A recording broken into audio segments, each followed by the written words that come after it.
Hi, everybody. I'm Diane Brady, and I'm speaking with Jon Hilsenrath, a senior correspondent at the Wall Street Journal, former colleague of mine, and also author of a new book on Janet Yellen. Jon, welcome. Tell us, what was it about Yellen that appealed to you? Well, first of all, Diane, I want to say we were former colleagues, and we worked together in Hong Kong many years ago. And you were the star of the Bureau, and I was an up-and-coming guy. Okay. I'm really 5 happy stars for your book on Amazon. Excellent. So Yellen just is a historic figure. And it occurred to me to write the book when she was nominated to be Treasury Secretary, because she's the first person in American history to serve as chair of the Council of Economic Advisors, which is the chief economic advisor to the president, chair of the Federal Reserve, which she did after the financial crisis, and now Treasury Secretary. And the question for me really was, well, how do you write about this person? Frankly, some people look at Janet Yellen from the outside. She's a very studious person, and she looks kind of boring. And it occurred to me what really makes her interesting and what makes this a story and not a profile is a love story, believe it or not. You know, Janet Yellen is married to George Akerlof, who won a Nobel Prize in economics. And when you look at the two of them together, they really cover the entire span of modern economic history, from debates back in the 1960s between Milton Friedman and Jim Tobin over markets versus government, all the way to the inflation of today. And so I saw their story together, their love story, as a vehicle through which I might examine the broader economy and how we got to where we are today. So much has changed in the last 60 years. Well, let's stick with the love story a second. Is the implication that he has had a big influence on how she approaches these roles? Or do you mean love story in a sense of just that together they let us cover the waterfront of economic history? Well, I think it's both. I mean, I think clearly he's had a big influence on her, but she's also had a very big influence on him. And that's what drew me to the story is, in addition to an economics story, it's a family story. It's a story about how this woman, Janet Yellen, built a career as a top economic policymaker, but also built a family with a partner in George Akerlof. They did a lot of research together. You know, Akerlof was one of the first people to throw a rock at the idea of efficient markets. And then Yellen came along. They did a lot of research together, and she became the policymaker in the last 25 years who had to fix a lot of the problems in markets that he frankly saw coming years before that. So, you know, and the two of them have a really interesting dynamic. She's a very kind of straight-laced, straightforward, do your homework person. And he's a very creative thinker who likes to kind of break taboos in economic thought. So there's a lot of yin and yang going on there. And they really do care quite a bit about each other. So I get into that in the book. Well, one of the things, you know, obviously it's always very politicized how you manage the economy, especially so right now. And one thing fascinates me in transitioning from, you know, essentially the Fed, where if you raise an eyebrow, the markets move, and it's supposed to be a very sober, almost apolitical role, to Treasury Secretary, where, you know, it's seen in many ways to be an extension of the president. Has she always been viewed as somebody who is essentially in the Democrats' camp, or is that the wrong way to kind of see the current role that she's in? She's very clearly a Democrat. She always has been. She's got kind of progressive views. You know, I think when she was at the Fed, though, she wasn't Democrat as much as technocrat. You know, right. The Fed has a very clear mandate, which is to keep inflation under control at around 2% a year, and and under those conditions to get unemployment as low as possible. It's a pretty simple job. At the Treasury, you know, she's part of a political administration, as she was in the Clinton White House when she served in the CEA. Right. Yeah. And frankly, she wasn't very comfortable at it in the Clinton White House, and she hasn't been terribly comfortable at it in the Biden White House. She seems like maybe she's starting to get a hang of it, but she's a lot more comfortable in the job of technocrat than she is as Democrat. But, by the way, on this issue of politics, one of the lessons I come away from in writing this story about her and the global economy is that, we've had so many political debates about the economy, and, Democrats want to spend more and conservatives, Republicans want to tax less and free markets and regulation and all this. What I come away with when I trace her story and I think about how the economy got into this difficult place right now, it's not politics that jumps out at me. It's actually hubris and human judgment and misjudgment. I kind of hubris on whose part? Does she demonstrate hubris, or is she essentially coping with the hubris of others? Well, it's a little bit of both. I mean, she demonstrates something that I call recency bias. So, I put my finger on 3 events that threw the economy off course in the last 25 years. One was letting China into the global trading system without putting up safeguards for American workers. The other was the global financial crisis in the 2000s. And the last was COVID and its inflation implications. In every one of those cases, the policy prescriptions were different, whether you're a Democrat or Republican. But in every one of those cases, there was some skeptic on the sideline saying, we got to think a little differently about how we handle this. Things can go wrong. And in every one of those cases, the economics profession kind of was stuck in an old way of thinking and just kind of fought the last war. And each one of those, and I can get into this if you want, in each one of those cases, something went wrong, but it wasn't politics. It was kind of applying lessons from previous wars. I'll give you an example right now. And I've gotten into this in the book and also some of my reporting in the Wall Street Journal. The Republican Party and the Democratic Party, the Federal Reserve and the Biden administration kind of fought the war of the 2008 financial crisis in dealing with the COVID crisis. They pumped a lot of money into the financial system, as they did after 2008, thinking that they had a problem with too little demand and that they needed to jumpstart the economy to keep unemployment low. But, and Larry Summers was the skeptic on the sideline saying, don't do this, it won't work in this instance. And they're like, no, this is what worked last time and we've got to do it again. And we see that kind of thinking over and over again. And Yellen has been a part of that. She was very much a part of that now.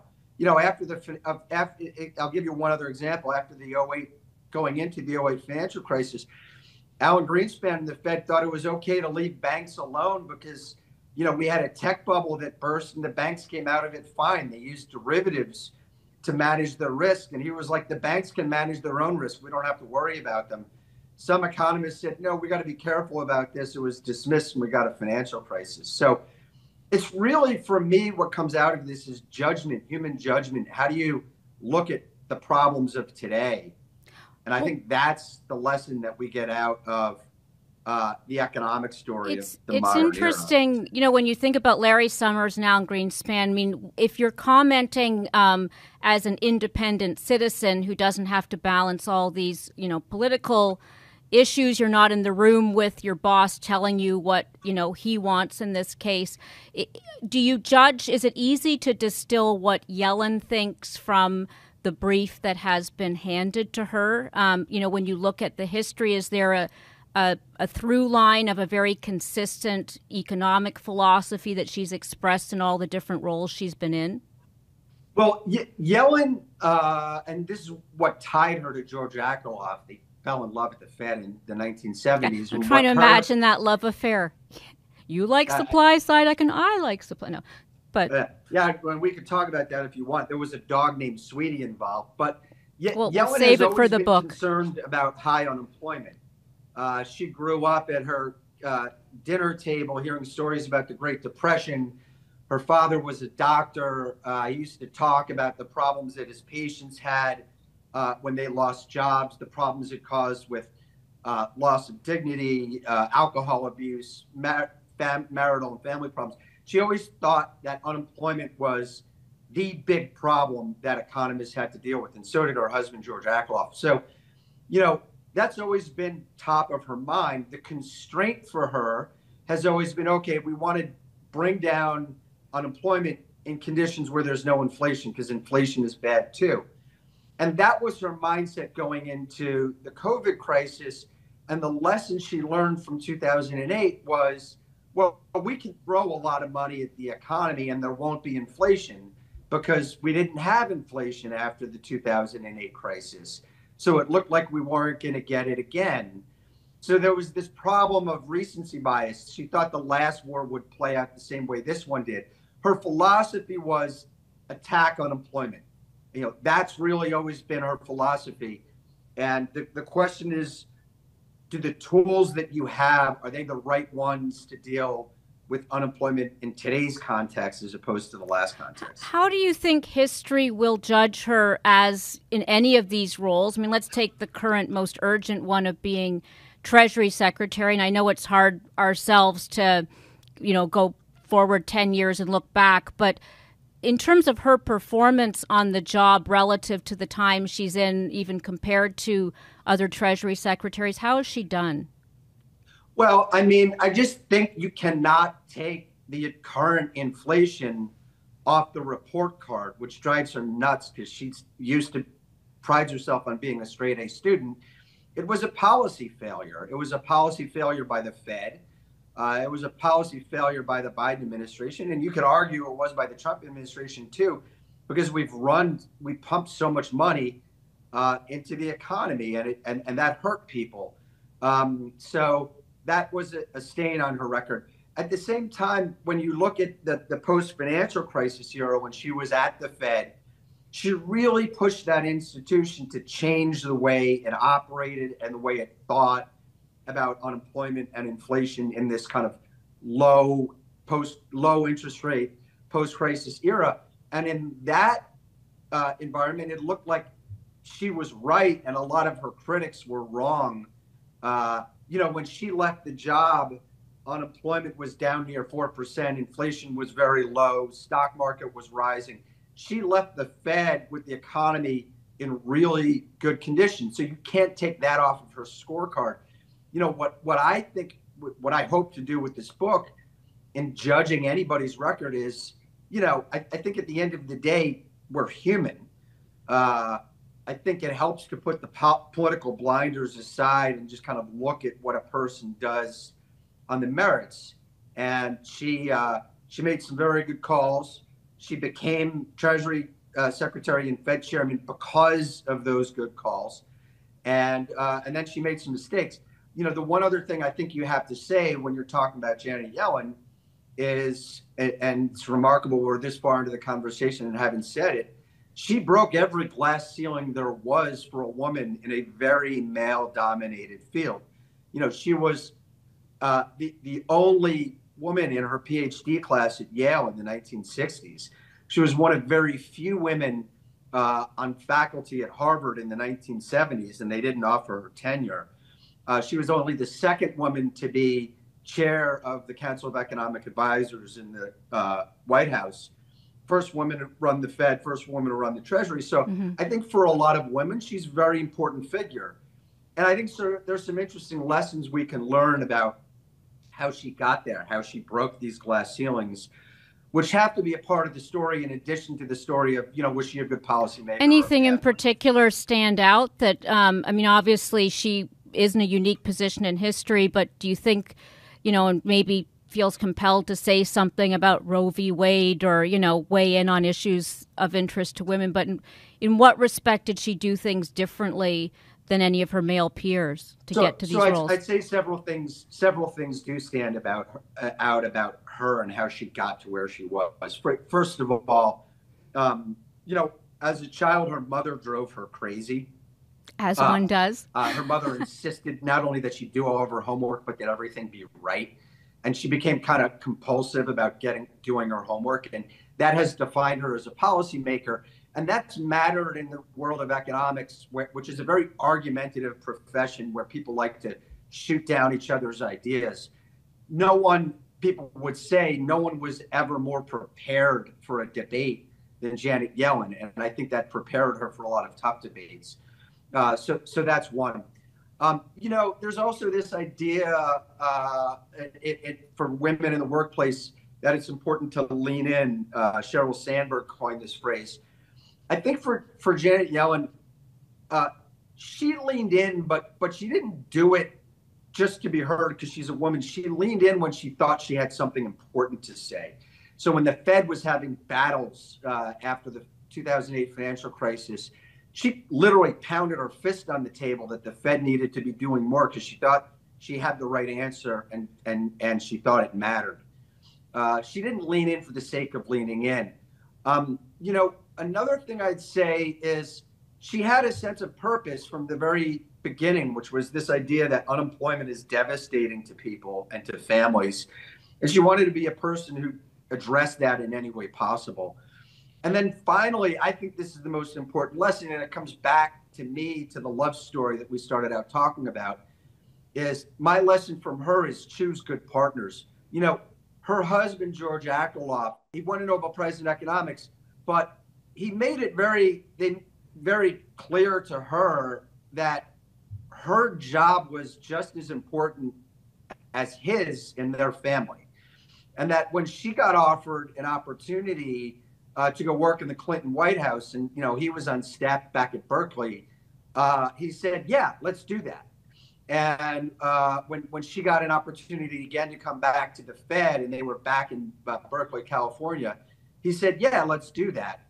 And over and over again in his career, he made himself her supportive partner, and it mattered. It helped. So I would say no matter who your partner is, you want someone who's going to have your back. And I think that she got that with him, and she was fortunate enough to have and by the way, she was very supportive of him and his research. They did a lot of research together. She kind of gave discipline to a lot of his wacky ideas. And in terms of family life, that was a full-on partnership too. He thought she had every right to have a full career the way he did, but she thought he had every right to have all the benefits of parenting that sounds like they should do a marriage book together after this comes out. I mean, one thing I'm curious about, Jon, is anytime you write about a living person, do you do it with their cooperation, or how do you report about this, especially when I'm sure she isn't eager to have too much about herself and her life out there right now? Yeah, there were a couple of times when so I did talk to her. There were a couple of times when she said to me, "How did you find that out?" So it's a delicate balance, especially for not only for her, but also for me writing for the Wall Street Journal. The Treasury and the Biden administration are institutions that we are covering. And, it's important for us that our readers know that we're doing it in an even-handed way and that we're holding the institution accountable. So, I think for me, I just tried to live by Wall Street Journal values, which was to be upfront with her, to not pull my punches. So I let her know at the beginning of the process that I wanted to write a book. She had known me for many years because I covered the Fed when she was when she was running the Fed. I think she felt some level of comfort that I played straight. And that I work hard to get things right. So, I had to report the book and try to not get too close, but I also had to get close enough to get the story. And that's a balance I had to try to strike. And by the same token, she had to, kind of open up enough to kind of inform a story that was about her. But at the same time, not get so close that it would embarrass her boss, Joe Biden. So it was a balance. I think I could say, on a personal level, regardless of what you think about her politics, and I know there are a lot of people out there who aren't crazy about them. She's a decent person. I talked to Donald Trump about her for the book. And he said he had a lot of respect for her. This is a political adversary who kicked her out of the job. right, didn't re-up her for the job. And he said he could tell she loved the country. And so, that actually gave me some comfort that, and I think it's nice to hear that, in a world with so much discord in Washington now, when so many people hate each other, she's a decent person. You can disagree with her point of view. You can disagree with her performance. She's someone who's trying to get it right. Anything you'd want to say just about what's around the corner? Obviously, you're not a soothsayer, and she's not in a role to be that either. But when you look at just the economic climate that we're in and the challenge that she's facing, what's on your radar? And even coming out of this book, what's on her radar? Since we're talking about recency bias, but also, we see what's before us. She is the Treasury, is this administration up to the task of handling the challenges that we face going ahead? Yeah. So, Diane, this gets into the broader narrative arc of the whole book. So we went into the year 2000 when I think you and I were finishing up our time in Hong Kong, the United States, with a great deal of enthusiasm about this new world that it was walking into, what George Herbert Walker Bush called a new world order. Yeah. It looked like we had built a system of democratic capitalism that worked not only for the United States, but that had the promise to work for the whole world. It looked like China was following in our path. It looked like Russia was following in our path, that you could have free markets and democratic governance, and they could work together in a global cooperative way that made everybody off. And a lot has gone wrong in the last 20 years. And where we are today is that order, that new order, kind of broke down. Obviously, Russia and China have rejected it. It's astonishing to me that China's rejected it, because that order lifted hundreds of millions of Chinese people out of poverty. Yeah. But it's now being strained. We're at odds with these countries. And that gets in, I think, to me, to what's around the corner. Inflation is the problem of the day. It's in part because policymakers in Washington overstimulated the economy, not just the Biden administration, also the Trump administration, trillions of dollars of borrowing and checks to households and businesses, the Fed, trillions of dollars of bond buying and low interest rates. So there was overstimulated demand. But the supply side of the economy is broken down because this new world order broke down, because trade didn't work for a lot of Americans. We now have a bad relationship with China. Russia felt left out, and now they're attacking Europe. And so this whole global supply chain was built on a new world order created in the 90s that doesn't work now and is now a new world disorder. And so I think we have a lot of problems on our hands that make inflation a threat that isn't going away as fast as we hoped. And it's why the Fed is pushing so hard to raise interest rates to bring down demand, which could cause a recession. The supply problems could mean that inflation remains very stubborn. So I think we're just in a turbulent time, and that turbulence is not going away.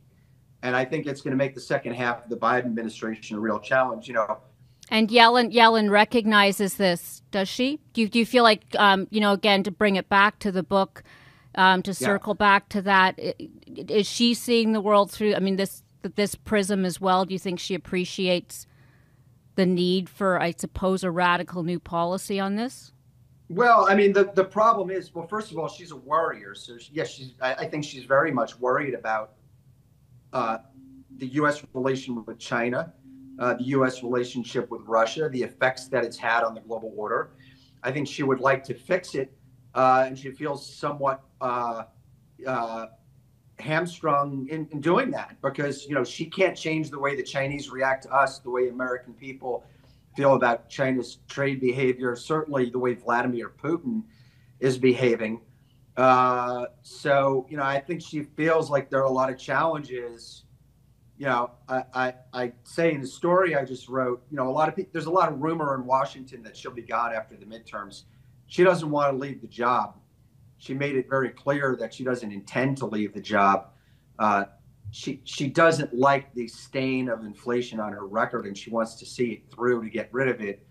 But it's not gonna be easy. The next couple of years are going to be tough. And ironically, the best solution to the economy's problems right now is if this global system started working better again, and these supply chains started working more efficiently.